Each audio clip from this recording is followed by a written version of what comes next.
Hello மக்களே, எல்லாருக்கும் வணக்கம். நம்ம நார்மல் பருப்பு அடை மாதிரி இல்லாமல் ஒரு டிஃப்ரெண்ட்டான ஒரு அடை எப்படி பண்ணுறதுன்னு பார்க்கலாம்.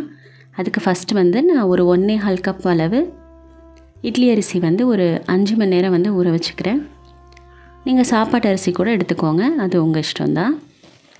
அது கூட ஒரு 1/4 கப் கடலைப்பருப்பு, 1/4 கப் துவரம்பருப்பு, 2 கைப்பிடி பைத்தம்பருப்பு, இது எல்லாத்தையுமே ஒரு 1 மணி நேரம் ஊற வச்சு எடுத்துக்கலாம். அரிசி நல்லா ஊறினதுக்கு அப்புறமா நான் அரைச்சி எடுத்துக்கிறேன். நீங்கள் இது கூடவே காஞ்ச மிளகா கூட சேர்த்து அரைச்சிக்கோங்க. இப்போ இதுக்கு தேவையான அளவு பூண்டு மட்டும் சேர்த்து நான் பருப்பு தனியாக அரைச்சி எடுத்துக்கிறேன். சோம்பு இல்லை பச்சை மிளகா இது எல்லாமே நீங்கள் பருப்பு கூட அரைக்கிறதுனா அரைச்சிக்கோங்க. நான் எல்லாமே பவுடர் பண்ணி தான் போடுறேன்.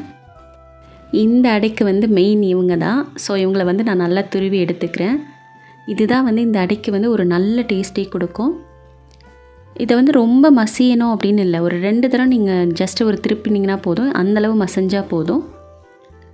தென் இது கூட நான் தேவையான அளவு உப்பு, அது கூட கொஞ்சம் சோம்புத்தூள், தென் மிளகாத்தூள், இது வீட்டில் அரைச்சது தான். ஸோ அதனால் நான் எக்ஸ்ட்ராவே போட்டுக்கிறேன், காரம் இருக்காது.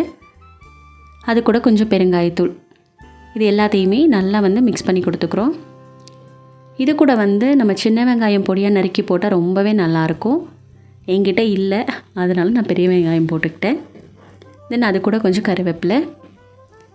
சில பேர் இதில் குட்டி குட்டியாக தேங்காய் கட் பண்ணி போடுவாங்க, அதுவுமே ரொம்ப நல்லாயிருக்கும். இந்த அளவு மாவுக்கு நமக்கு ஒரு 15 அடை கிட்ட நம்ம ஊற்றி எடுக்கலாம்.